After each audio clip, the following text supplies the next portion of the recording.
Hello everyone, welcome to What If Issei Got Cheated by Rias and Got Soul Eater Powers Movie 1. Before we start, please go support Charizard1 for writing that awesome fanfic. This is the translated version I made. There will be some mistake in character's gender, but of course Issei is a male. After the events in Kyoto against the hero faction and the fight against Rias Gremory's cousin, Hyoudou Issei was finally determined to declare his feelings to all the girls who came to his heart. After a time where, with the help of Saji and the ragamuffin of the group, that is, Gasper, he was able to overcome his trauma that a certain fallen angel left in his heart before dying. But an event led the same brown-haired boy to hate the redhead and his supposed friends, causing him to make a decision that changed everything. Prologue. I'm sick of all this, said a certain brown-haired boy who was packing things into a suitcase while a green gem shone in his hand and spoke to him. Partner, please try to calm down for a second. A certain dragon that lived inside a certain chestnut tree was trying to calm his partner down, but without success. Shut up, DDRAID, the brown-haired boy shouted, throwing the remains of what was once his bed into the air. I'm tired of being the pillar of the factions, the Issei dragon, the one who does all the damn work that spoiled hitch doesn't do, the boy roared, who out of fury began to break everything that was still trying to. Nothing that was inside that room was saved from the imminent destruction that the brown-haired boy named Issei Hyoudou was carrying out at that moment. Furniture, clothes that were not packed, photos, magazines, everything in front of him was destroyed without hesitation by the fury of this young dragon until his sight focused on a certain gift that was still intact. The brown-haired boy took it with one of his hands without showing surprise or happiness at seeing it. Simply a neutral look without emotion was directed at the object in his hand. It was a red dragon stuffed animal that smiled, and in its claws it had a frame with a photo of him with his friends from the club and a certain redhead who was kissing him by surprise. The brown-haired boy just took out the photo and mercilessly tore it in two, separating the redhead from him in the photo. It used to be something beautiful, but she turned it into something I hate, said the brown-haired boy, taking his suitcases and throwing away a wad of paper that was a note, but because of anger it turned into that. Are you sure about this decision, boy? Think about it better with a cool head, will you? The dragon wanted to change his mind, but it seems that his friend wasn't even listening to him.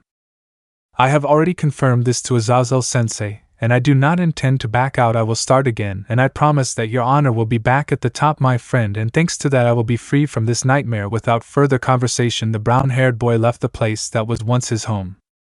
I know you're wondering how this started. What made this brunette make such a decision? Could this be the end of Spider-Man? Well, to know what led to such a decision and moment there, to return a month before all this happened, where the storm had not yet reached those lands. 2 months before the storm. Narration by Issei Hyoudou.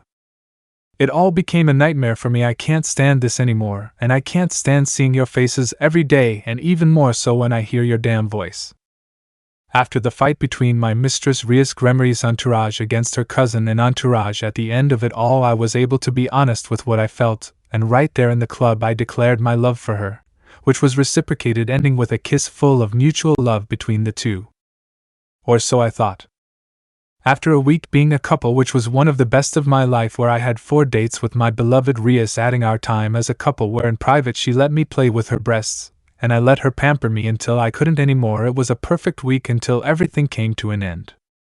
The following week she distanced herself from me due to her preparation for her university entrance exam, which was in Kyoto. Adding to her duties as the Gremory heiress, the time for the two of us was non-existent. The others also wanted to improve and surpass their limits, so they all decided to take their time to train and improve their abilities, both physical and magical, leaving the Hyoudou mansion completely empty. My parents were not in Kyoto due to a gift from Surzex, which was an all-expenses-paid trip around the world. I agreed with that. They wanted to travel and see the world, so I didn't see anything wrong. But unfortunately, the hardest part came for me. Another week went by and finally Rias spoke to me again. At that moment I thought we could have a date like the ones before, but she broke my illusions. Rias just approached me to hand me a giant mountain of papers which were special missions from the Gremory and Citri territories in Kyoto. It seemed that many renegades were in the area, and as the only servant left at home, Rias sent me to take care of them alone, and with just that she went back to her own thing without knowing that she hurt me more than she thinks. Sona's entourage was also out of town. Second, what Saji told me when he called me was that Sona wanted them to become stronger, so he sent them to the underworld to train, leaving her. And with the same case of Rias, she was also able to prepare for her university exam. A new month began after 2 weeks where I just wished for this to end. I had been away from home for too long, where I was fighting against all the renegades that were in my city. Some hurt me too much and almost a few left me almost dead. I had told Rias that I needed help, but she didn't answer me. In fact, she didn't even listen to me for a damn second. One night, I don't know what happened, but something changed inside me, something it broke. I finished all the jobs I had. According to Drade, he recommended me to stop fighting for a while. According to his words, it was, "I have a bad feeling." It was strange, but I decided to listen to him and stop fighting for a while. Unfortunately, I was unable to do that. I didn't know how, but every time I closed my eyes, I woke up in an unknown place without a shirt and with renegade remains in my hands.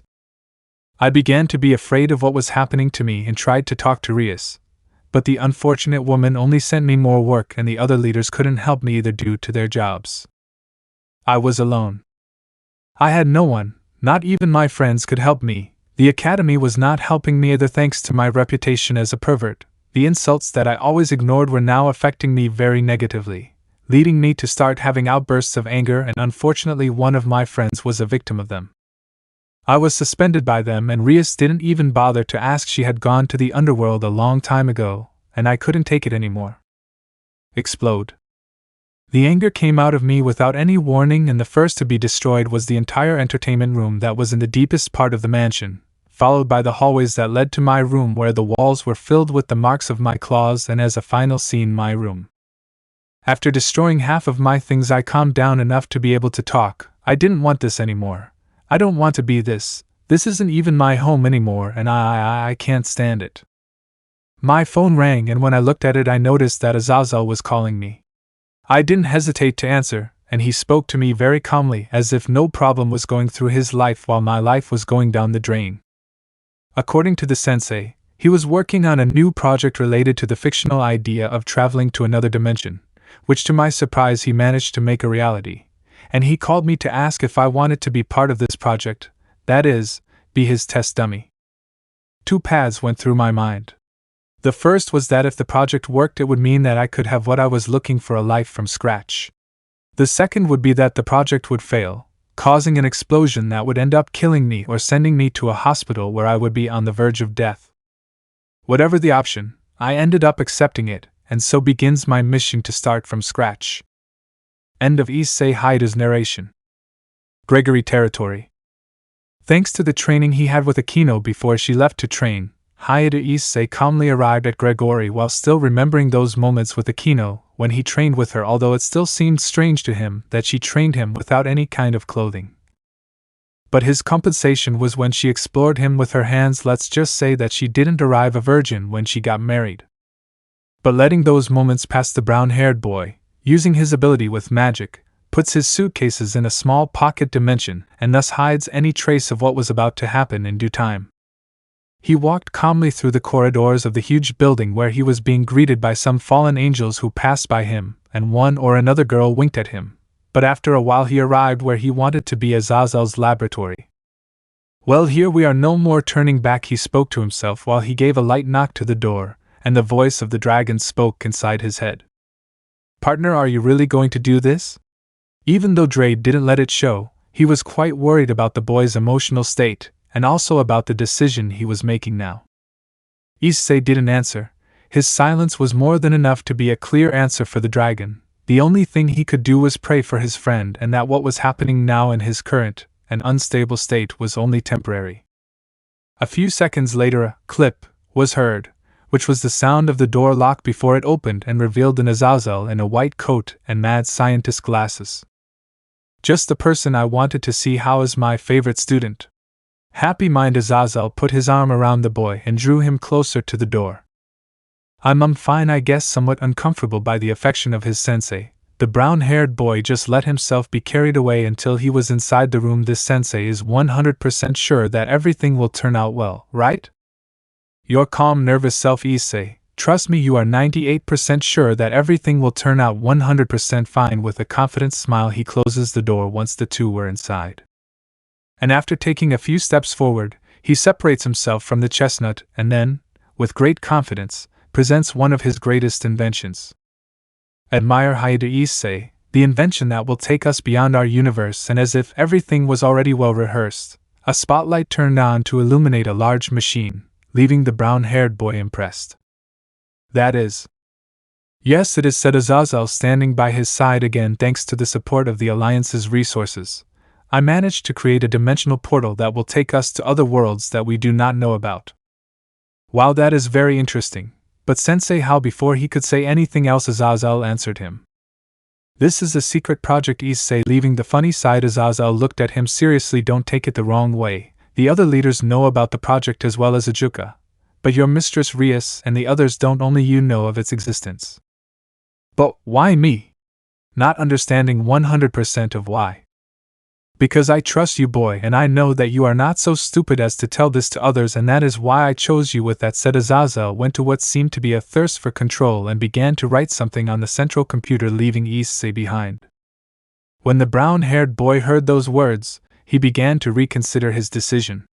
On the one hand, he had what he was looking for, a life from scratch, but the consequence would be betraying the trust of his teacher and the other leaders who were good to him. Then there was the new option of withdrawing and being honest about the subject to reach a new result with the help of his sensei. Issei's mind became clear again, and thanks to that his characteristic smile returned again, this time wanting to do things right, and the first thing was to talk to Drade. Drade, are you there, friend? He received no response. The dragon was there, but he did not speak to him. Can you listen to me for a second, please? No response. Listen, sorry about what you said just now. I know you wanted to help me not do something crazy, and I really appreciate it. I don't know exactly what I was thinking. I was furious, and I just wanted to get away from all this because I was tired and I didn't value you as I should. You are my friend, and I'm sorry to be a disappointment to you. Drade, the brown-haired boy, was sincere with his words, and the dragon listened to them attentively. Drade understood perfectly that attack of anger, and was not going to blame him for it. Even so, it hurt him a little that the boy treated him like that, and seeing him repentant, he accepted his apologies. Boy, I apologize too. You're not a disappointment to me if you screwed up big time my title as a dragon, but I know it can be restored. I hope so, don't worry. I understand and accept your apologies. Both happy to make peace. The duo once again returns to how they were before. Now how about we go and talk to the crowd to help you with your problem and the problem with the Gremory girl. Some useful advice can come out of his mouth, suggesting that the brown-haired now as new was ready to talk to his sensei and fix his life. Oh, that's how it should have been. A strong pain came out of nowhere in the brown-haired boy's head, and said pain also went to his heart, throwing the boy to the floor. Drade tried to speak, but out of nowhere his connection with his friend was suddenly cut off, sending him to the depths of Issei's subconscious.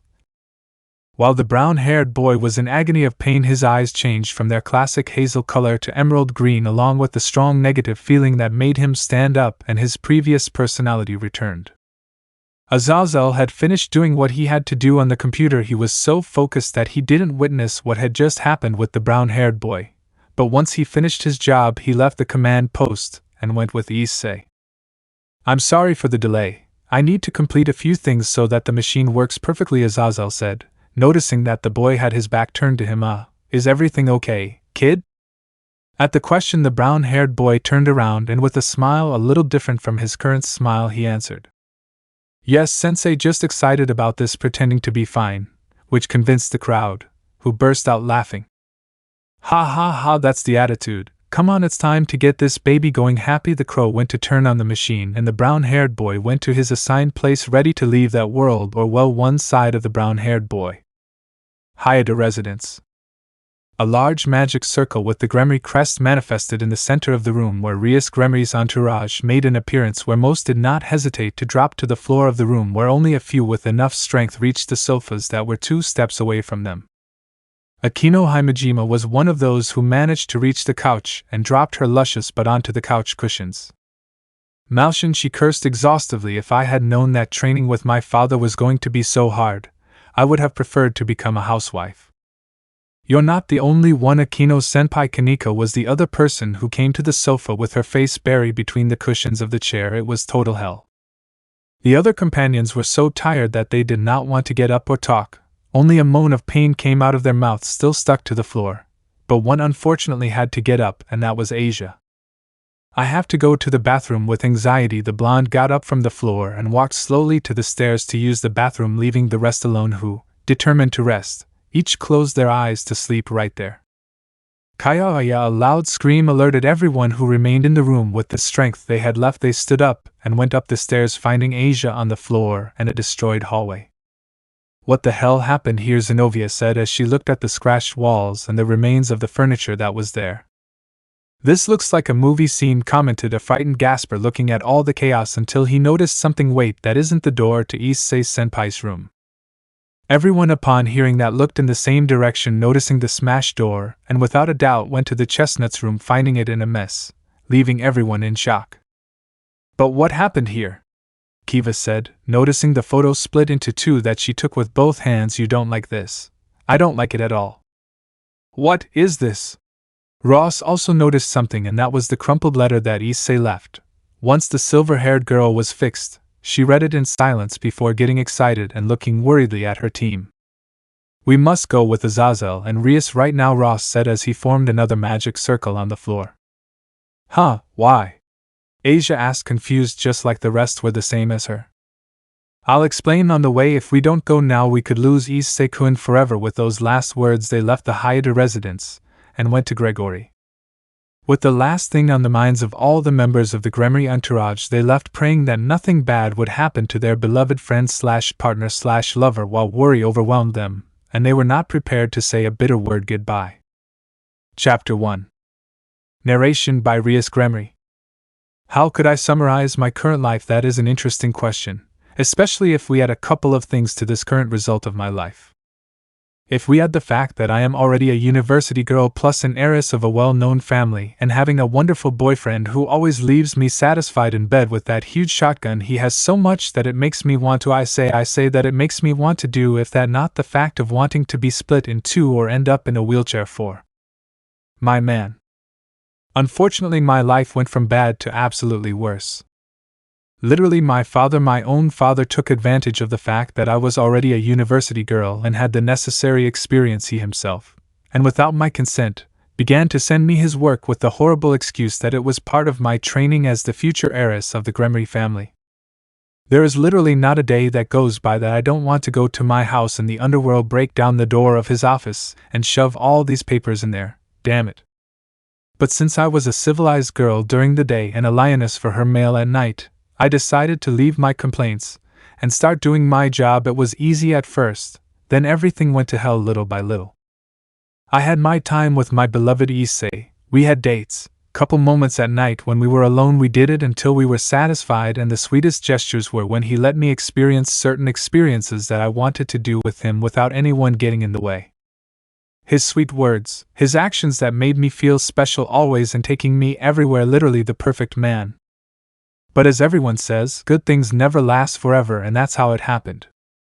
My father kept increasing my workload more and more every day, to the point of not having time for me and my Issei, who obviously felt bad about being ignored. It hurt me to the bottom of my heart. Due to lack of sleep, my personality changed. I was no longer that Rias that he knew. Now I was the opposite of that Rias, a cold and disinterested one. But it didn't end there. No, I had to do missions to eradicate the renegades that were in the city, and I couldn't do it because of paperwork that I had to do. I had to do what I never expected to do. When I finally got out of my confinement, I went to where my boyfriend was. When I saw him, I could have jumped on him and kissed him, but the lack of sleep prevented me from doing so, and my actions did not help at all when I interrupted him and left him a stack of papers with the missions to exterminate renegades. It wasn't pleasant, but due to my current state, I couldn't notice the damage I had just done. And that's how my life was until now. I just prayed to Satan that my loved one doesn't suffer too much for what I'm doing, and that one day a lightning bolt will strike my father for ruining my relationship. End of Rias Gremory's narration.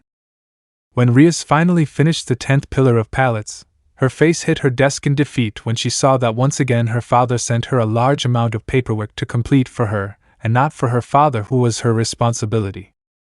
The strong desire to send all her homework to hell was a rather tempting desire for the college girl, to the point that Rias unconsciously generated a light ball of power of destruction targeting all the papers she had filled out. But thanks to the fact that she still had some of her sanity, the woman gave up on the desire and lowered her arms, still remembering that if she did it would be worse for her. Sighing with great regret, the Gremory pushed the papers with her palm and they all fell to the floor. She didn't care. After all, her father would tell her to do it. He would take care of organizing her papers. When this nightmare ends, the Gremory complained, wanting to end this suffering of hers. Even though she didn't admit it, she felt something different today, as if something was missing, which didn't leave the girl in peace, who only wanted to relax before seeing her father send her more of his work. But seriously, that annoyance that was previously mild was now more annoying than before, to the point of not leaving the girl alone, who, already tired, decided to leave her workplace. Her office had a spell that blocked noise from outside. Due to all the work, the girl did not want anyone to bother her, so she preferred to silence the outside to concentrate on her duties as a Gremory. She still wished something would happen so she could leave her responsibilities for a moment and go back to being the free girl she was before this. Hell. When Rias opened the door, the first thing she noticed was the long silence in the house, adding to the slight chill in the hallway that made her hug herself for warmth. I checked the living room, the kitchen, the gym, the pool, etc. But there was never any trace of the boy I loved, and also of his harem companions who were supposedly returning today from their corresponding trips. That discomfort that she used to feel inside was constantly sending messages to her heart that something was not right at all, and that worried her greatly. Without expecting anything, she ran to the stairs and quickly went up to continue running down the hall to the door of her beloved brown-haired boy's room. In front of the knob, the redhead with fear took it and turned it to slightly push the door to enter. When she did, the strong desire to close said door again invaded her head, but it was too late. Rias saw firsthand the entire room in complete disaster: expensive furniture, claw marks, charred areas, etc. Without thinking, Rias's body moved forward, entering more and more into the room until she was in the center of the place. The only thing in sight was the destruction, and the pain in his chest continued to rise with each passing second. Taking another step, the Gremory looked down, noticing something that caught her attention, and that was a sheet of paper that seemed to be a letter, but quite dented, as if the person who wrote it was not in a good mood at the time he wrote it. When the female knelt down to take the paper, she could also notice something else that she took for granted, and that was a photo that she knew perfectly well.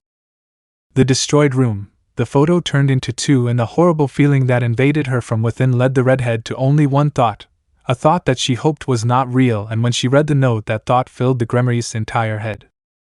Without wasting any more time, she left the room, and running down the long hallway, she formed a magic circle in front of her, while on her phone she read a message from her sister from harem. "Rias, where are you? Come quickly to Azazel's laboratory. Something bad is happening, and it has to do with Anata." After reading that message, Rias passed through the circle on her way to Azazel's laboratory while praying to Lucifer that nothing bad would happen to her beloved. If Rias was clear about one thing, it was that she owes her boyfriend a huge apology and, at the same time, gives her father the biggest beating for having indirectly interfered in her love relationship with her man. Rias will undoubtedly massacre him in the style of Yujiro Hanma when he is angry.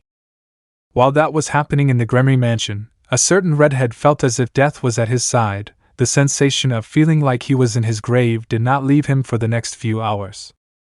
While in Grigori, Azazel's laboratories. Well, as you can see, this is the power center of the machine. This part makes it work at 100% capacity, and this would be the last part of the guide. Azazel sighed, finishing the explanation of how his invention was formed. "I'm sure you're fine, kid. You never asked me to give an explanation of how one of my inventions works." Azazel was quite surprised. Just a few minutes ago, Issei interrupted him, asking him to explain how his invention was made and what each part did. At first he thought it was a joke, but when he saw that it wasn't, he quite missed the crowd, but he still gave him the explanation, reaching where they are currently. "I just wanted to satisfy my curiosity," the brown-haired boy replied with a shrug. "I mean, you make some impressive inventions, and this time I just wanted to know how it was made, but if it bothers you..."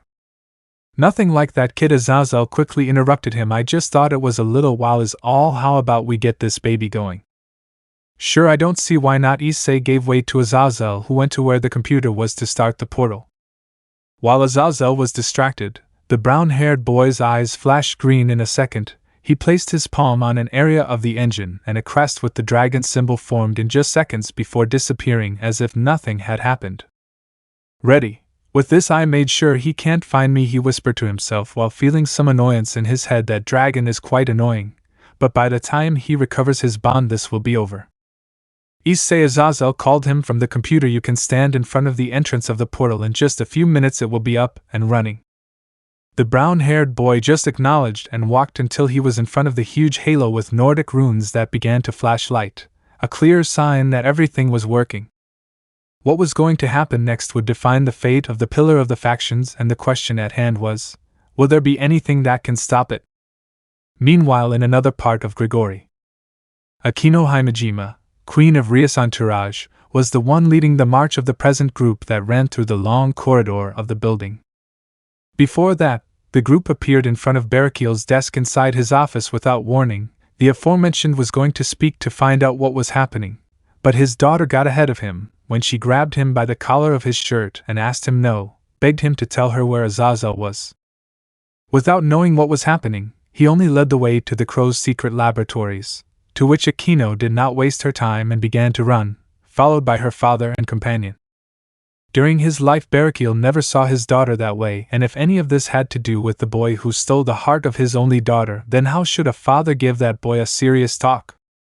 But now there was something more important than that, and without knowing anything he just kept running to guide the group. After many events, Azazel decided to make his new laboratory impossible to locate, leaving the location information to the most trusted people such as Berekiel, Vali, Penemu, etc. And right now that knowledge was necessary to find that science-addicted crowd and his daughter's perverted boyfriend, who unfortunately for him would be part of his family. Leaving that aside, Berekiel quickened his pace and was now the one ahead to better guide the group. Okay, everything is ready, boy. Azazel raised his voice due to the loud sound of the machine in operation. In response, Issei just raised his thumb, ready for his new life in another world, not knowing what would happen in the next few seconds. As the portal opened completely, the main door of the laboratory room was knocked down by lightning that Azazel himself recognized. What the hell, Azazel commented, taking his eyes off the screen and finding the door on the floor and a group of faces very familiar to both of them present there. Shit, the brown-haired boy complained when he saw the Gremory group present, and had no choice but to advance the steps of his plan. Unseen, I summoned the boosted gear, charging a minimum of 3 boosts before generating a fairly well-known mini-red sphere. What's wrong, Berekiel? Aren't you one of those who enter without knocking? Azazel was quite confused by the cadre's actions. Azazel, there is no time to waste. You must stop Hyoudou Issei now. Berekiel, who still did not know why he had to stop the brown-haired boy, not for him, but for his distressed daughter. Huh? I don't understand you, but it must be important if you're the one saying it. Azazel, still not fully understanding, approached the computer and was about to stop the machine from working. A small object that was a stone appears in front of his face. Time moves slowly before Azazel's eyes, who, upon seeing the small stone, emerged from it a magic circle with the dragon crest, and without giving him time to react, the stone explodes, sending the fallen angel flying backwards. Azazel's body hit the wall and a piece of gear fell due to the impact, landing on the crow's head, leaving him unconscious before the incredulous eyes of those present in the room. I'm sorry, Sensei, but I won't let you stop my chance at life. The brown-haired boy's voice was cold as was his gaze. He did not reflect that usual joy that he emitted from the boy who won the hearts of everyone there. No, his look was totally different, accompanied by that peculiar emerald green color in his eyes. They were not hazel but a deep green color that didn't give a good feeling. Issei, why did you do that to Azazel-sensei? Asia was the first to ask about his action, and the brown-haired boy answered. Because I should answer for my actions to a witch and heretic like you. The boy's words formed a knife that stabbed straight into the heart of the ex-nun, who lost the strength in his legs. Huh was the only thing that came out of Asia's mouth before her eyes became moist, and tears quickly came out. Issei, why did you say that to Asia? It was Zenobia the Fourth's turn who came forward showing anger on her face, but Issei was not affected by seeing that. Oh, what intelligent words for a brain of muscles like yours, Zenobia. I take my hat off to an idiot. More words came out of the brown-haired boy's mouth, more words that became knives that stabbed into the heart of the blue-haired girl who knelt on one knee holding her heart. Issei, why do you say those things? Doesn't it matter how much damage you do to them? They are your girlfriends with the demon Kiba, who had the nerve, stood ahead of the rest, facing the brown-haired boy who only showed indifference to his words. You say damage. His hands formed a pair of fists containing his anger. You are not the ones to come and judge me. After all, you have hurt me much more than those insignificant words can harm. You literally left me aside. A crimson wave made those present retreat.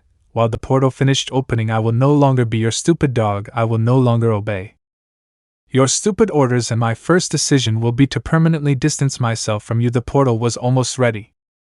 The group didn't know what to say. Literally, this Issei was not the boy they knew, not the Issei this group knew. Would never say such words. Even if she got angry, she would never hurt any of her partners. But here she was saying hurtful words and showing pure hatred before his partners and friends who cared about him. How can you say that? If we never treated you like a dog or a fool, Anata, you are my world. How can you think that about me? It was Akeno's turn to speak, hoping that what she was currently looking at was not her true and only love. The meaning of my name and surname is honest soldier, or sincere soldier, so I am only sincere with the truth that I see. After all, I am talking to a dirty hybrid like you. Those words broke the heart of the Gremory Queen in two, who fell on her butt to the floor, and her eyes lost all sign of life, returning to what they once were when she found out about the death of her beloved.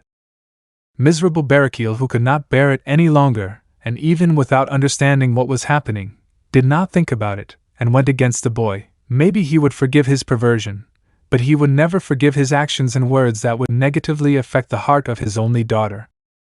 On the part of the brown-haired man, he only manifested the boosted gear, putting his body ready to throw a punch. Betrayal thought it would be a clash of power, but to his surprise the gloves flew in his direction, hitting him squarely in the face, sending him crashing into one of the systems that were there. Pathetic, and you call yourself a cadre? Issei recovered his glove, and the portal was finally ready, as was the brown-haired boy who was ready to leave. Stop him, don't let him go. The order was given by Kiva. Seeing Akeno still lost, he had no choice but to take the lead and give the order to attack. With no options, the group went against the brown-haired boy, who clicked his tongue in annoyance. He didn't know how long the portal would last, and because of the night peace, Kiba and Zenobia were already very close to him.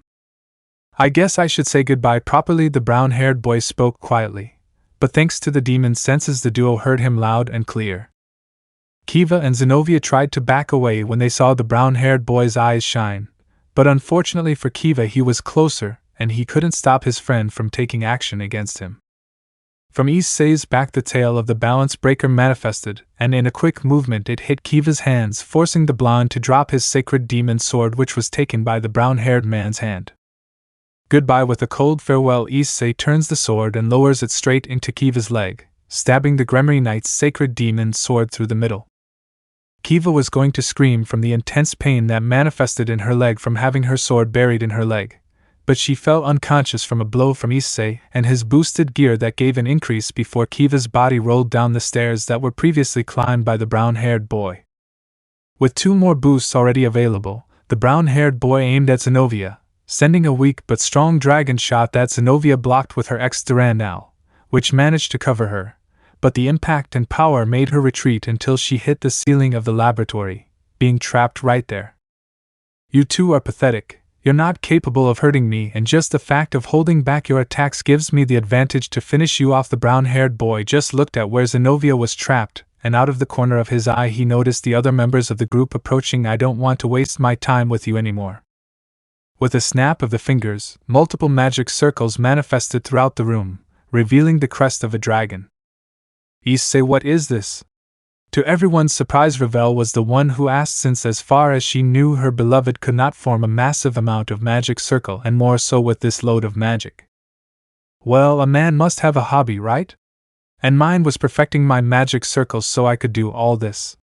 With that clarification, the group couldn't help but drop their jaws, expressing great surprise at hearing that. While behind the chestnut the portal was already open ready for the use of the aforementioned, who only turned over his shoulder to see this with a smile of victory. "It hasn't been nice meeting you, Gremory Group. Don't worry, I will take good care of your Issei. After all, that's why I was created, to be just your emotional shield." With those last words the brown-haired boy turned around ready to leave, leaving everyone there surprised without understanding anything. But he did let them understand that if Issei crossed that portal, who knows where he would end up. "Don't let him go through that portal." Rosweiss rose into the sky, followed by Irina and Gasper. Kuroka and Kaneko went on land, easily evading the wall of magic circles. Beerus recovered and flew towards the chestnut, while Zenobia broke free from her confinement and swooped down directly to where Issei was.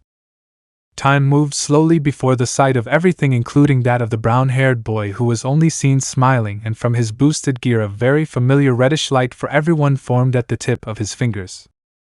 As I was saying, Gremory Group, the eyes of the squeak lit up with grace at the faces of those present there. Sayonare. Just as he said those words, the brown-haired boy threw the small orb of energy at one of the closest circles, from which a strong light emerged that soon gave way to an explosion that became a chain explosion. At the same time, a person well known for her long red hair arrived on the scene, shouting at that precise moment the name of the boy who won her heart. Issei. BOOMM.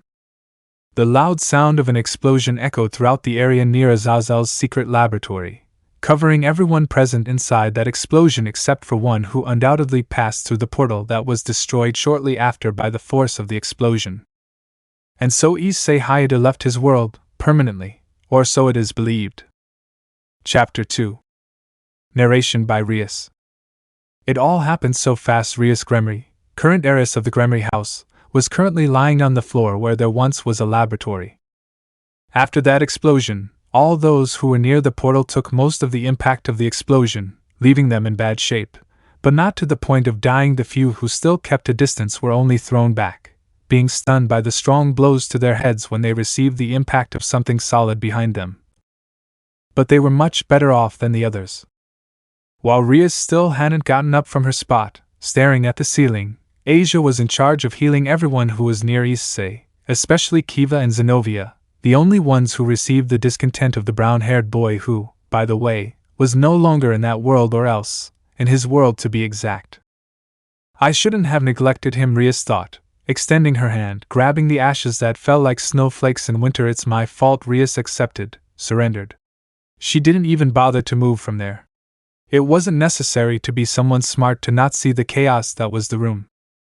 The Gremory Group was scattered everywhere, being watched by an Azazel who woke up shortly after the explosion. Stunned, he held his head to clear and arrange his ideas, coming back to himself, and noticing the group scattered where his secret laboratory once was.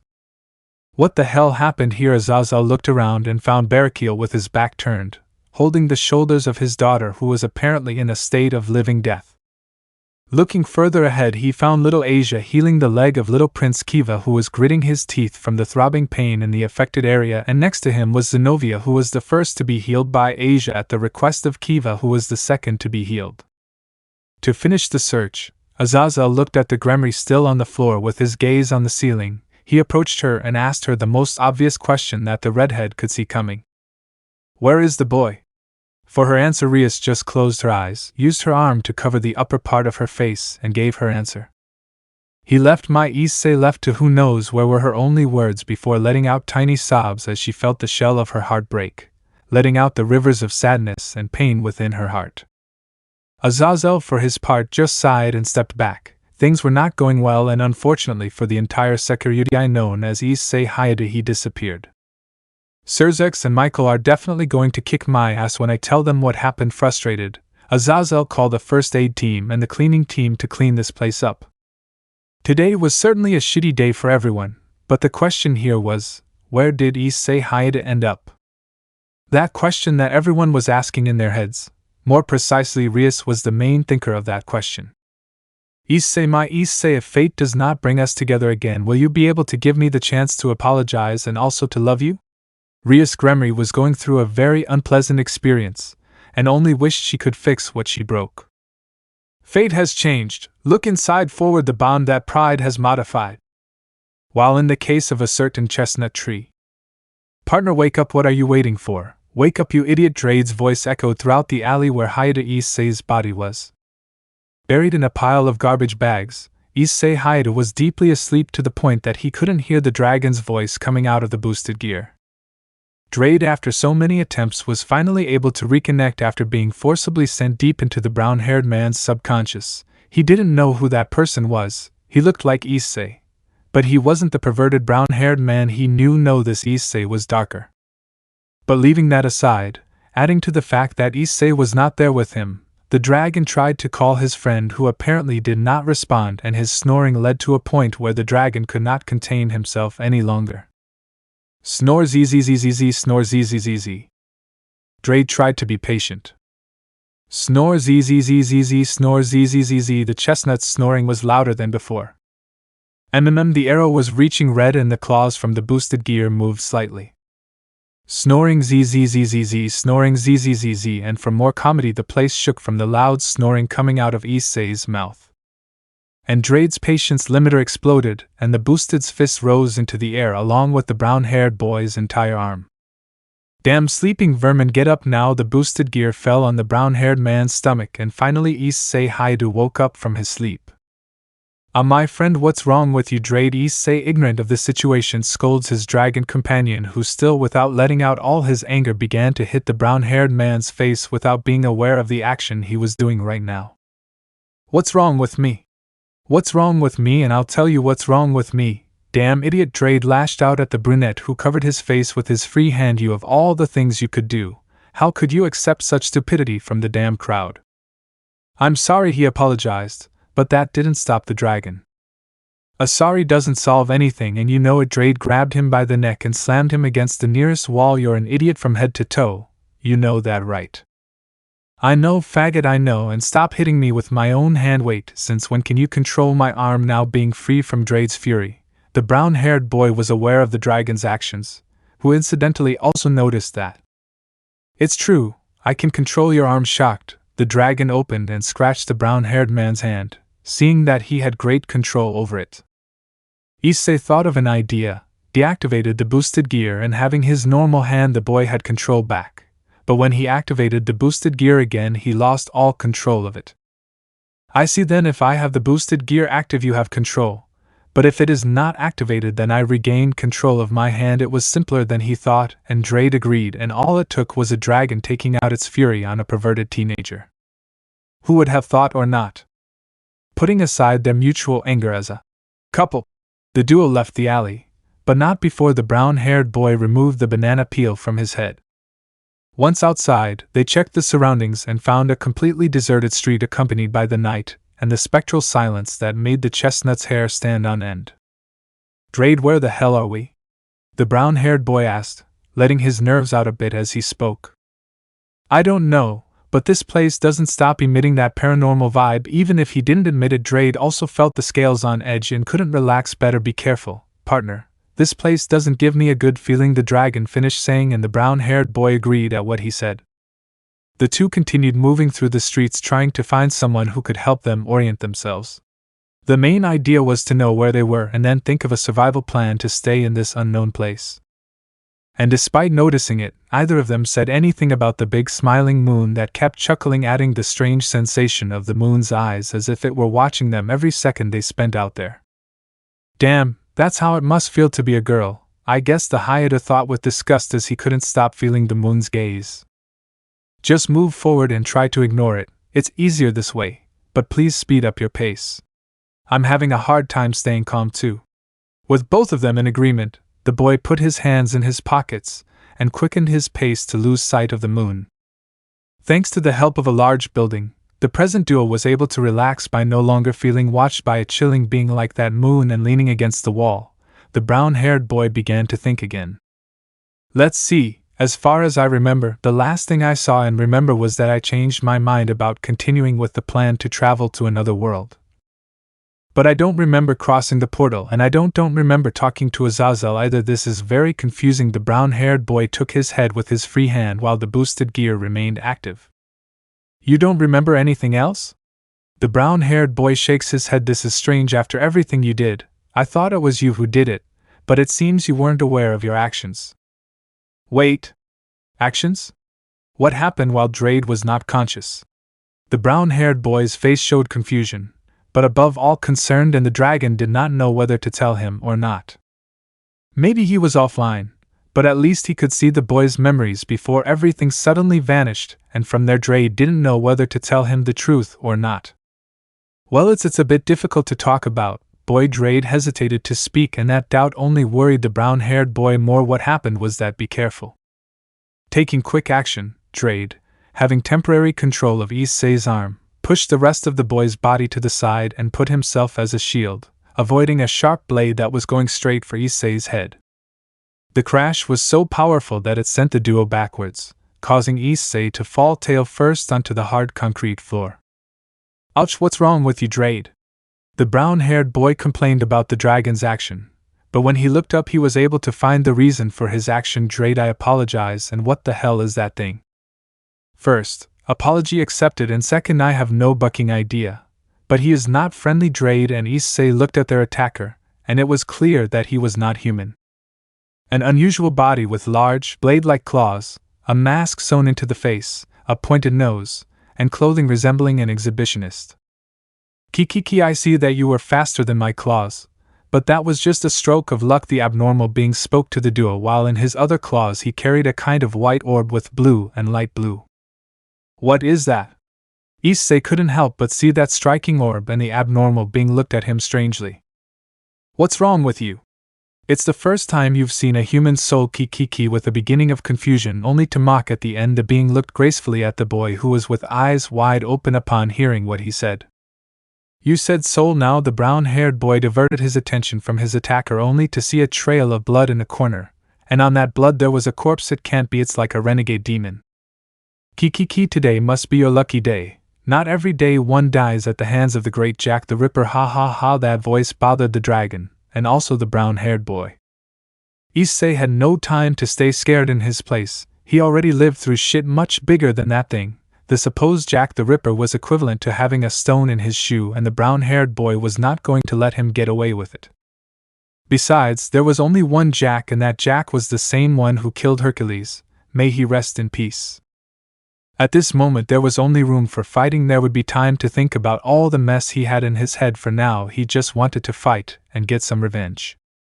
The supposed Jack the Ripper was about to eat the soul of his previous victim, but a strong pain in his stomach made him fly against the wall, leaving the soul of his previous victim. What the hell happened? The corrupt man stood up, looking for the cause of his stomach pain. Boost. A peculiar sound caught his attention, and his anger was directed at the only person present who was holding his food in his hand.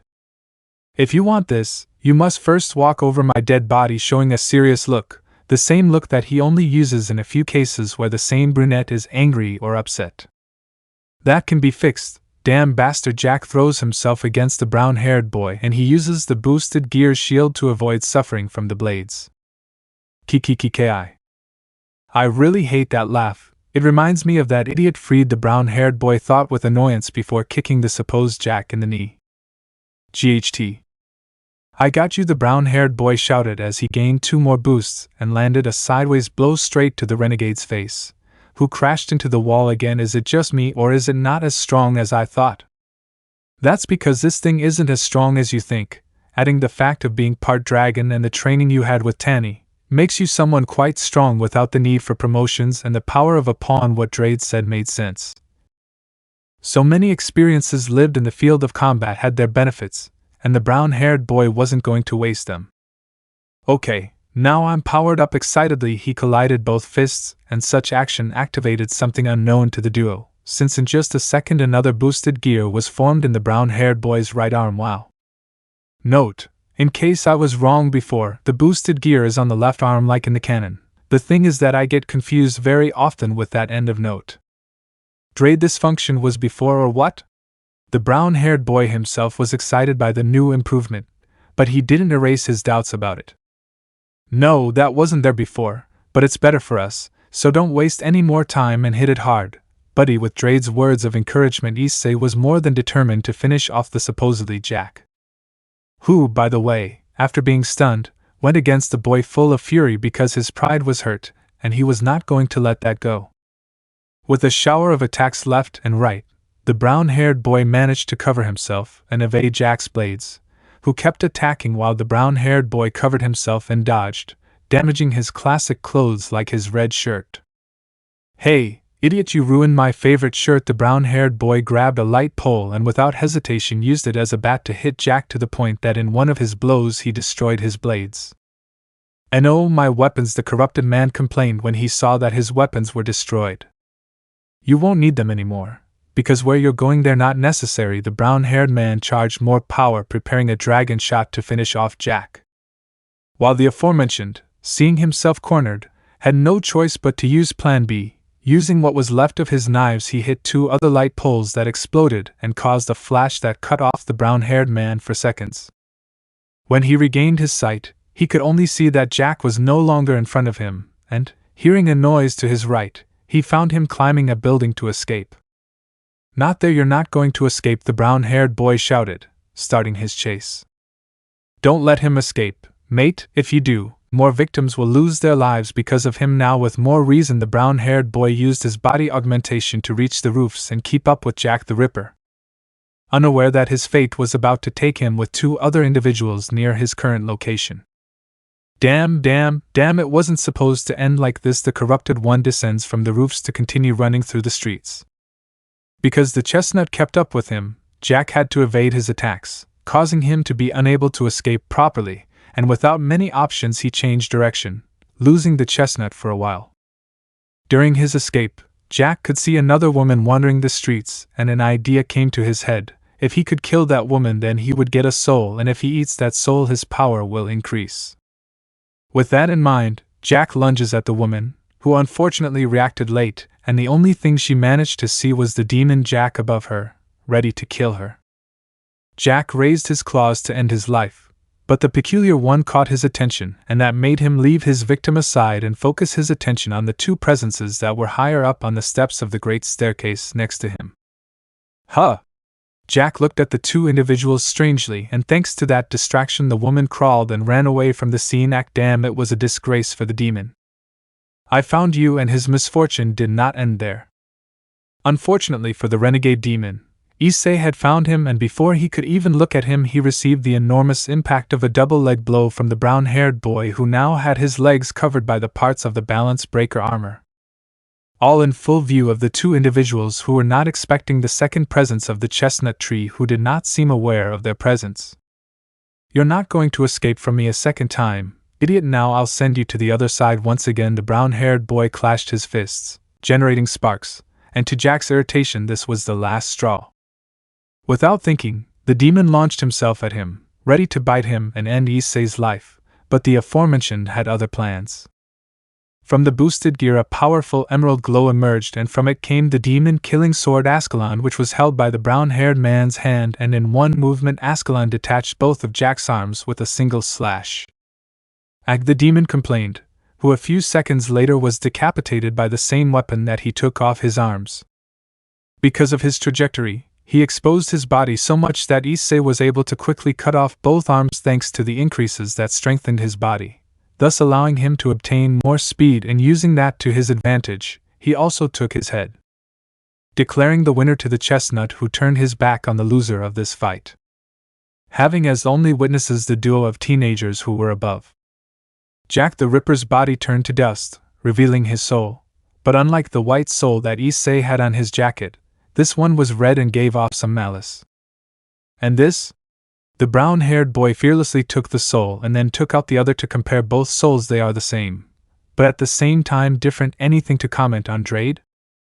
"I can only tell you not to let your guard down. We have company." That comment came with a serious tone, and the brown-haired boy was finally able to notice the presence of the duo of teenagers looking at his erection. "Soul Eater, he is." The girl's voice reached the brown-haired boy's super-developed ears, managing to hear what they were saying. "Your Maka, no doubt about it," said the boy sitting next to the girl, who stood up again a few seconds later. "Her soul is that of a demon." Hearing that, Hyoudou's eyes widen in surprise as he sees that these 2 strangers were able to see through him somehow. Souls that stray from the path of humanity have a chance of being corrupted and turning into demons eventually. What the girl said made the brown-haired boy nervous, and a bad feeling crossed his mind. "Drade, Any advice you want to give me right now? The brown-haired boy takes a few steps back to keep his distance. Just do me a favor and don't die now, was all the dragon could say when he knew they wouldn't be able to avoid combat. And by order of Lord Shinigami Sana, we will catch his soul. The girl finished speaking. What's wrong, Maka? Since he's not human and I'm a weapon, but since I'm in human form it could be a problem. The boy extended his arm, and it began to glow. To the duo's further surprise, the boy's arm changed into what appeared to be a weapon blade, and he showed no signs of pain, so they assumed it was not the first time he had done that. But the form is not the problem. The only thing that matters is the soul. The boy's body was covered in light, and his form changed to that of a scythe. I know, Maka replied, taking the handle, and with a series of hand movements she placed her now weapon on her shoulders. Okay, that was impressive. He couldn't help but comment on what he saw, and that annoyed the dragon. Don't deviate, idiot, and stand firm. Grumpily, the dragon took it out of his impressive, and the brown-haired boy concentrated. Corrupted demon, tonight we will not take your soul, Maka shouted at the brown-haired boy, who only raised his guard for what was coming next. And so Hyoudou Issei's new life in another world begins. Chapter 3. Picking up where we left off. Please stop, it was the plea of a certain brown-haired man who barely managed to evade the attack of a scythe that was heading straight for his head. Stop running away and fight. Buddy, those two don't seem like they want to cooperate with us. Upset, the dragon helps his friend and companion, blocking the second attack from the girl with pigtails.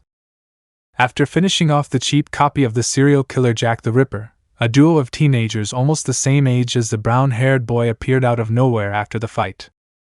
The one looked like a delinquent to the brown-haired boy's surprise, and the sealed dragon turned into a scythe, the same weapon that the girl who accompanied him used to attack them. After several failed attempts to talk to them, the brown-haired boy only chose to run, avoiding a fight for no reason, but it seemed that the girl and the young man, now a weapon, did not agree with the decision of the young Hyoudou, thus starting a hunt that ended with Issei avoiding fighting and a frustrated girl running after him. Stop running, Maka exclaimed, trying to split the brown-haired boy into two, which didn't work, unfortunately for her. Damn, how can you be so slippery? That's because I'm a good runner, silly. The experience gained after his escapes from the kendo club finally served for a life-or-death situation, making the brunette not regret any act of perversion of his. To the left, partner, it was the warning that Drade gave, and the brown-haired boy covered himself on the left side, avoiding a kick to the head courtesy of Maka. Stop running away and fight, partner. They are not going to stop attacking. I refused. The brown-haired boy didn't want to fight because he had no reason to do so. After all, it was a misunderstanding that made him look like the bad guy. Finding a clear path, Issei climbed onto a railing and jumped down, reaching the next street and beginning his descent through shortcuts while being watched by the duo of teenagers who were chasing them. He's running away, Maka exclaimed, and Soul came up with an idea.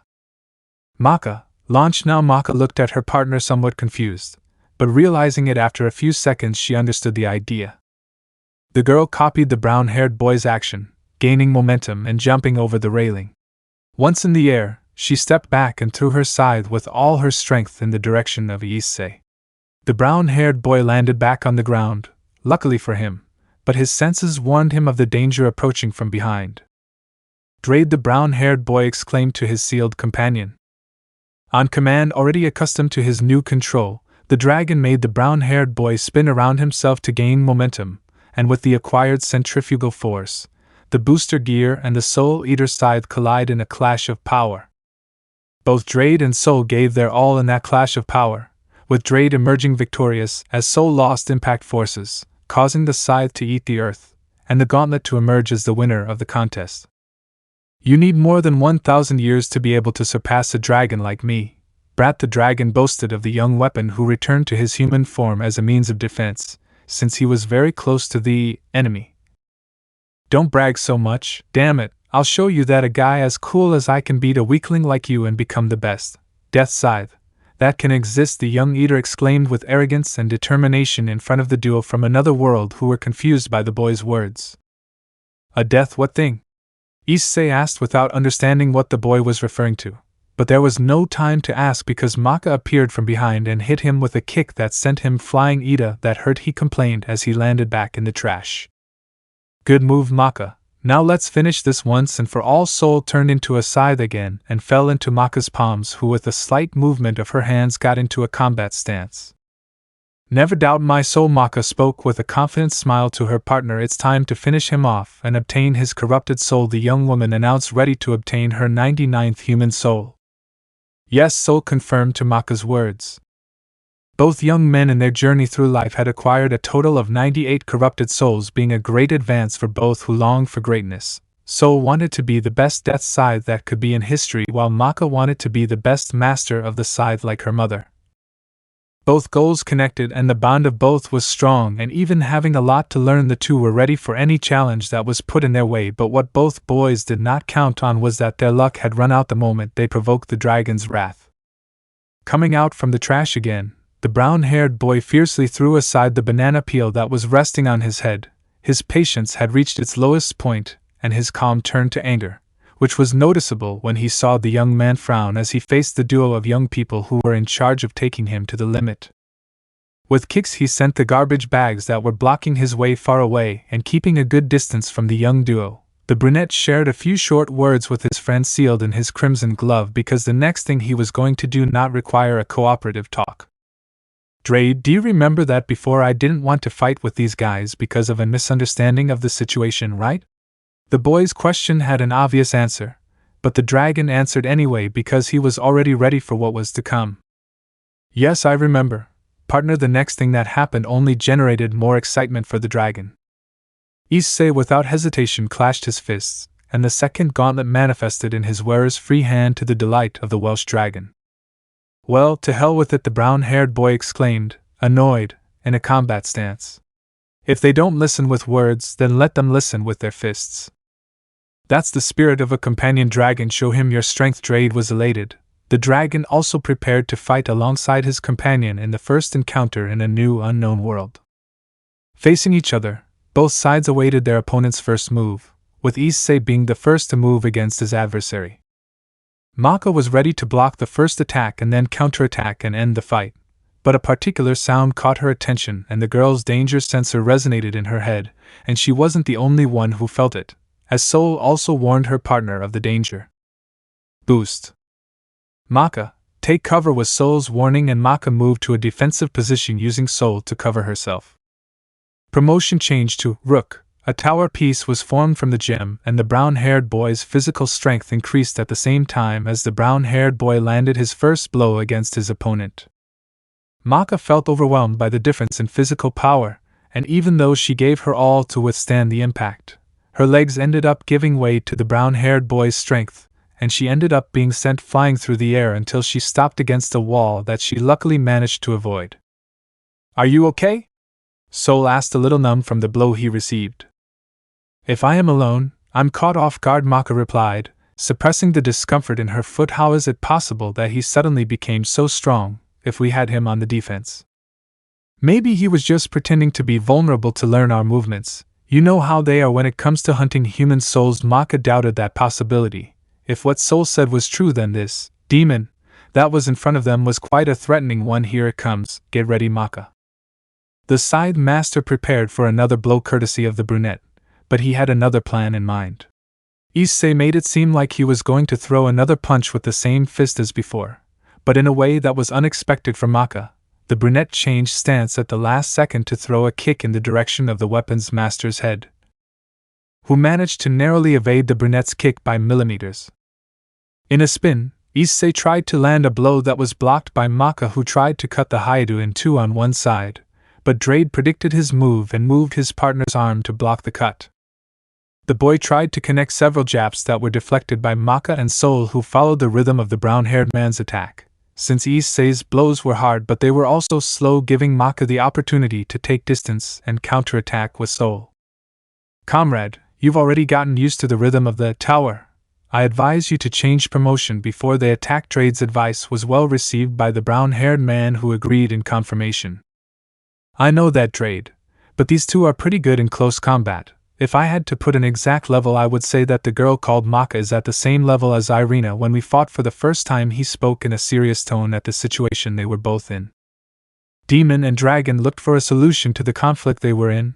The option that came to mind most was to end this with a dragon shot, but that idea was quickly discarded due to the destructive level it had, so they went for the second option. I'm going to try to separate them. Maybe things will calm down if I do. A good suggestion, thought the dragon who supported the plan. Okay, if you paid attention, buddy, both of them are needed to beat us, so I suggest you subdue the girls so that the brat doesn't try anything against us. I'm not one of those who use that method, but if I want to avoid deaths I have to do it. With that said, the brown-haired boy prepared for his next move, a move that Maka and Soul did see coming. Why isn't he moving? Maka wondered as she saw Issei standing still in his place without showing any signs of moving. I have no idea, but don't let your guard down, Maka.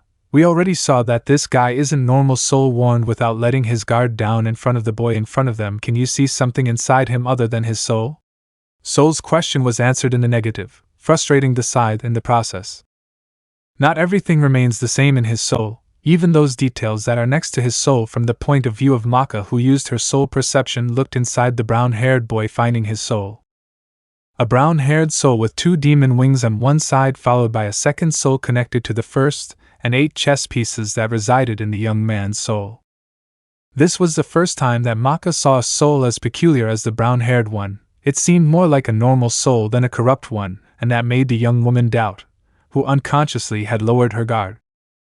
Boost X2. Maka's soul's roar made him see the mistake he made. Maka had let her guard down, and that cost her dearly, since Issei did not hesitate to take advantage of that moment. Boost X2. Transfer. Knight. Promotion. From the gem on his glove, the image of a knight piece was formed, which increased the speed of the brown-haired boy as well as decreased his speed. Using the 4 augmentations in his body, the brown-haired man moved in an explosion of speed in a straight line against Maka, who tried to repel the brown-haired man. But with the difference in speed, Issei managed to connect a blow to Maka's chin, and with the force of his second gauntlet he stripped her of her weapon, which was sent far away from her teacher. Maka's body lost its strength and collapsed against the ground, being caught by Issei, who didn't want her to hit the concrete after all. Soul, who was lying on the ground, returned to his human form, ready to go against Issei, but when he saw the aforementioned glove pointing at his partner and friend's face, he stopped walking. Stay where you are or she will pay for it, was the warning that the brown-haired man gave to the white-haired man, who gritted his teeth helplessly. Damn! Soul cursed when he saw his disadvantage, and not wanting to see Maka hurt, he raised both arms and surrendered. Fine, you win, I give up. Okay, he carefully put Maka on the ground and continued to point his glove at the girl. Issei's plan was to get an answer about where they were currently and to prevent the fight from continuing. Dre took it upon himself to make the gem on the booster gear shine to make it look like he had a charged shot, thus preventing Soul from doing something crazy and also preventing Maka from escaping. What do you want, bastard? Soul hoped that the brown-haired boy's demands were not so high, and Issei fulfilled that wish. I have a couple of questions I want you to answer, and if you do I promise to free your friend. Do we have a deal or not? Issei waited for an answer from the red-eyed man, who accepted the Hyoudu's demand. Okay, my first question is, what country or continent are we in? What country or continent are we in? Don't you know? Soul didn't understand Issei's question, but seeing how he brought the glove closer to Maka's face, he only preferred to answer. Death City finds you in the city of Death City, the city of Lord Shinigami. Mr. Shinigami? Who is that? He launched his second question, which confused Soul Eater even more. Don't you know the Shinigami? Who is this guy? Everyone knows the director's name. Soul stopped being afraid when he heard the brown-haired boy's second question. From his point of view, it seemed like the boy had no idea about anything. It was as if he was from another world, but while he still had Maka, he had no choice but to answer. Mr. Shinigami is the god of death and director of our academies. He is also known as the father of everything and many other things. Soul responded with a brief summary of his knowledge on the subject, revealing his lack of attention in history classes and much more. Well, last question. Taking the souls out of his jacket, can you explain to me what these things are? He carefully held both souls of the victim and the murderer, patiently waiting for the side boy's answer. Maka looked at this from the ground with some surprise, as did Soul. Was this boy not a corrupted soul? It was the question that both young people asked themselves, who did not understand why this young man had not yet devoured that soul in his hand. Are you going to answer me or not, Scythe boy? I don't have all the quick glance at the Sky Knight to wait. Issei's arm began to get tired due to the constant pointing of the glove. The arm began to lower slightly, allowing Maka to carefully move away, and that was noticed by Soul, who only kept his composure and answered the brown-haired man's question. What you have in your hand are two souls, one normal of a human and the other is a corrupted soul. Soul explained to the brown-haired boy, who stopped looking at the criminal to look at the souls in his hand, noticing the great difference between the two. From here I can feel the purity of this soul, but I can also feel the impurities of the other one that belonged to that thing. The brown-haired boy dropped the corrupted soul and only held the pure one. In the other you can only see madness, while this soul is different. It is pure and does not possess any corruption. Drade spoke upon seeing the essence of both souls, completely ignoring the fact that Maka had escaped. Well, as I promised, I'll let your friend go, Issei commented, taking 2 steps back. That won't be necessary, Soul replied with a smile, something that the brunette missed, but when he saw that the girl wasn't on the ground he understood why now. Maka. From behind the boy's back, Maka launched herself at him and subdued him from behind, much to Issei's surprise and a little disappointment at not feeling anything soft on his back from the female. What a disappointment, the brown-haired boy thought before seeing Soul running in his direction with his arm transformed into the edge of a scythe. Seriously, they are desperate to kill me. I'd better finish this once and for all. What do you think, Drade? This has already gone on too long, buddy. You better do it before this gets boring. Both agreeing with the decision, the brown-haired boy waited for Soul to be within range to apply his last technique. Being 5 feet away, Soul launched his attack directly at Issei's chest, but the aforementioned had other plans, and using his Knight promotion and the increases still active, Issei's body turned to Soul's side to her surprise. Following that, he freed himself from Maka's bonds, and shortly after he took the aforementioned's hands and used them as a battering ram to knock Soul down with force. The collision sent both of them against the wall of one of the buildings, and before they could do anything else they would be stopped by a brown-haired boy and his crimson gauntlet adorned with a peculiar red dot. I don't want to go to this extreme, but if you keep attacking me I won't hesitate to eliminate you if necessary, and believe me, I'm not playing anymore. The serious tone in which he said those words made the duo think twice before acting and finally giving up. Well, now that we've calmed down, can you explain to me once and for all why you keep attacking me? Huh. Well, isn't that obvious? Soul was lost. He couldn't understand why the corrupted soul in front of him didn't understand the situation. Of course it's not obvious, idiot, or at least not to me. Issei looked frustrated, and that only caused pain in his head. What my companion Soul refers to, Demon Lord, is that you seem to have intentions of devouring that soul that you have in your hand, and that led to a misunderstanding. Maka tried to clarify the matter, something that Issei understood, but he still looked at the two of them ugly. Let's see, just to clarify, did you think I was something like the guy I defeated, and that you believed without asking first that I was going to devour the soul of an innocent person? Is that what you're trying to tell me? Maka agreed out of pity, and Soul just looked at her for her mistake. And what is that? Demon Lord, I'm not a lord. But if a demon, Maka clarified, and Issei only got a little more upset, although it wasn't entirely false. Well, more demon. I would say that you are more dragon than demon, partner. To everyone's surprise, Drade joined the conversation even though he had the dragon shot charged. Wait, how is that? The brown-haired boy didn't understand at first.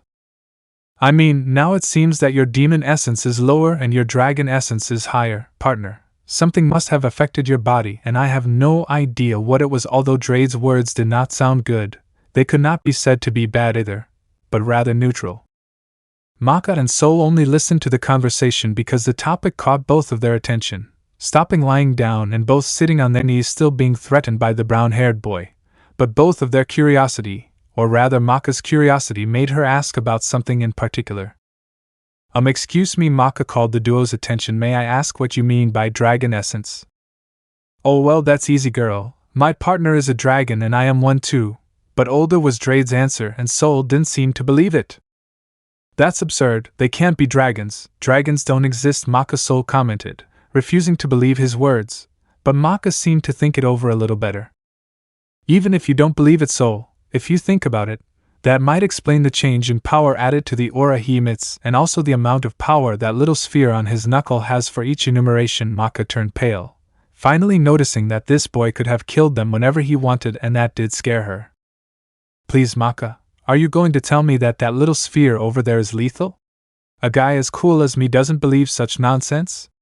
Faced with Soul's denial, Maka wanted to reprimand him for being an idiot, but Drade had another idea in mind, a rather sinister idea. Oh, so you don't believe your dear friends? Well, maybe a demonstration wouldn't be so bad, or would it? The tone in which he said it gave goosebumps to both Maka and Issei, and the brown-haired boy being a second away from saying something, the dragon takes the lead and shoots fire. The sky lit up red, and the moon, who was laughing quietly, stepped back, preventing the tip of her nose from turning to dust in front of the crimson pillar of light that reached into space courtesy of the dragon of domination and his brown companion, who only covered his face with his free hand in front of the duo of teenagers who were in shock at what was happening before their ignorant eyes. After a certain amount of time had passed, the pillar of light vanished along with the dragon shot that was fired courtesy of Drade, who sighed in relief inside the booster gear, and Issei only felt ashamed of that childish act on Drade's part. Both turned their attention to the young duo, who were standing with their foreheads on the ground and in a pose of complete submission and regret, to the surprise of the duo from another world. Please forgive us for our ignorance, Mr. Dragon. We will not disrespect you again. What my partner said, Mr. Dragon, please don't kill us. We are just young people with no knowledge of the world. Speak for yourself, Maka whispered that last thing, continuing with her apologies to the brunette, who only scratched his neck because of how uncomfortable he felt with the duo's actions. You see what you provoked, Drade, the boy reprimanded the dragon, who only snorted. Oh please buddy, don't act like you're crazy. You thought it was funny too, he defended himself from the reprimand. I just thought it would be fun. I never thought about doing it now, the brown-haired boy defended himself against the dragon's accusation. Look, can we continue with this unnecessary discussion or cut this scene already to continue with the story? What Drade said seemed strange to me, but he was still in favor of the dragon idea and left the discussion in a tie. Sighing, the young man from another world looked at the duo of young people of the same age to start another talk, but this time it was going to be about an important topic that would help the DxD duo in their situation. Hey, you two, Maka and Soul, right? The aforementioned duo looked up and confirmed, well, listen, I'm not from around here and my friend and I are in a delicate situation. If you can help us, then I promise not to hurt anyone. Speak for yourself, partner, Drade commented, not agreeing with Issei's promise. Drade, the boy exclaimed. Okay, I'm just joking, the dragon clarified, noticing that his partner couldn't even take a joke. So we have a deal? Issei extended his hand to Maka and she, with some doubts, reciprocated the deal. From the young girl's perspective, the unknown chestnut was a mystery. Her perception of souls allowed her to see inside the chestnut, confirming that it was a demon, but the supposed demon was nothing like the ones she was normally used to seeing. But if there was any way to get an answer from the wandering mystery, she wasn't going to waste her chance, so she reciprocated the boy's treatment, since if he seemed to need her help, it was more or less helping a lost child find his mother. Both boys got up from the floor and shook the dirt off themselves, paying attention to the brown-haired boy and the sealed dragon that was still active in the gauntlet. Once finished cleaning herself, Maka would walk to a window and fog it up and then write a variety of numbers on the glass. Mr. Shinigami's number is 4242564, Maka commented to the attention of the brown-haired boy, who did not understand the number dialed. What is that number for? Issei turned to ask Soul about Maka's action, but the brown-haired boy turned pale when he saw what the delinquent did with the corrupted soul. And meanwhile Maka was being attended by Mr. Shinigami, who answered the young teacher's call. The crystal lights up in white light to show the other side, now being a video call. Hello, Mr. Shinigami, this is Maka, master of the scythe. He introduced himself to the other person on the other side of the glass. Hello, dear Maka, how's everything going on your side? It was the lively and playful greeting of the one who was known as the Shinigami Lord. I suppose your call is to give me your progress report, or am I wrong, Maka? The Shinigami asked the young woman, who could only scratch her cheek out of a bit of nerves because she had no idea how to explain her current situation with the supposed dragon boy.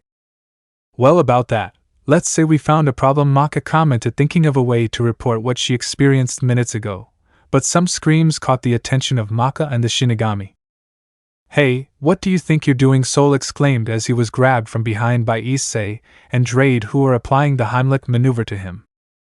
Spit that thing out already, Issei ordered as he continued to pressure the unfortunate Soul, who was struggling to break free. Spit that thing out. Let me go, you idiot. Soul couldn't break free from Issei's grip. The scythe boy had to admit that the brown-haired boy was quite strong. You ate that corrupted soul, boy. Who knows what side effects that thing can have on you? And above all, it was on the floor and in my partner's right hand. 2 more reasons for you to spit it out. Drade unfortunately knew things he wished he didn't know, and the same things that made him wish he wasn't always connected to his current host. I have no idea what you mean by that. But let me go now. The scythe began to kick there with the intention of breaking free, but Issei and Drade persisted, continuing with their action. While Maka looked at this without knowing what expression to put on her face at the scene seen by her and observed by her superior, Alburn only covered her face out of shame, and the Shinigami Lord looked curiously at the brown-haired boy's actions without showing any reaction, or so his mask showed, which hid his true face as well as his current expression. Dear Maka, the Shinigami called the attention of the sad young woman. Could you do me please, dear? Yes, sir. What do you need? Maka didn't understand her superior's words, but she still paid all her attention to him. I want you to escort the young man and his weapon to my office, please. It was the Shinigami's request/order. I would also like your presence, and that of Soul, to hear his report on the collection of corrupted souls if it is not too a lot of trouble. Of course, Shinigami-sama. We will be there in no time, Maka stated before the Shinigami, who agreed at her words. Okay, I'll wait for you here. See you soon. The Shinigami cut the call without giving the person who was with him time to speak on said call, which was a relief for Maka. But her peace was interrupted when she heard the complaints and murmurs of the male trio, who continued with their thing, ignorant of Maka's recent call. Sighing, the young woman with pigtails marched near the duo and tried to get the attention of the 3 who were now fighting like elementary school children. Excuse me, Maka said, but her voice was silenced by the screams of the criminal and the dragon. I don't plan on losing to you. I'm too cool to be defeated, Soul exclaimed while fighting against Drade, who was holding him in a key. Well, try to jump, brat. Come on, try it if you can, ha ha ha. Those were Drade's taunts towards the scythe, who became frustrated at not being able to break free. Come on, Drade, hit him with the chair, Issei exclaimed, being an accomplice to Soul's tying up. Dude, don't be an idiot. Where the hell am I going to get a chair? Drade commented at the brown-haired man's suggestion, but a person already tired of being ignored took a breath and spoke louder. Ichiwai, the shout made the trio turn around only to notice a Maka with her arms crossed and a frown. If you're done playing elementary school, kids, we should go. At Maka's order, the trio stopped playing and acknowledged. So what are we going to do, Maka? Soul asked without knowing what the plan would be in the situation they were in.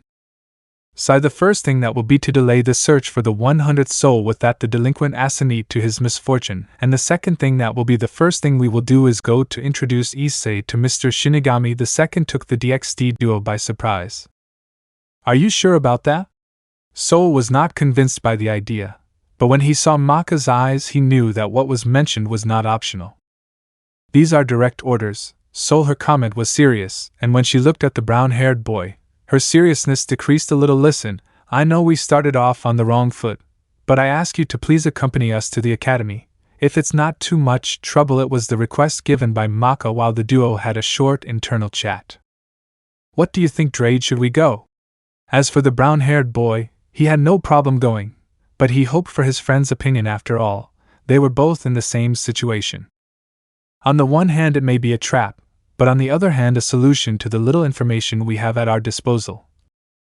The best thing will be to collaborate and go with them, and if the inevitable happens, we just blow everything up with a dragon shot, charged by ×10. A simple but effective plan was what Issei thought, added to the fact that it was literally something they could do, and with that short talk they came to a final decision.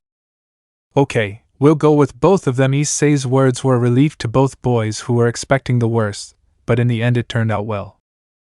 Okay, with that said, please join me here. Maka and Soul took the lead, being followed from behind by Issei and Drade towards their new destination, Shibuya Technical School. Let me know in the comments below if you guys want the next part. Also check out my other video that has been shown in left. Thank you for watching. If you enjoyed this video please like and share this video. And have a fantastic day. Bye.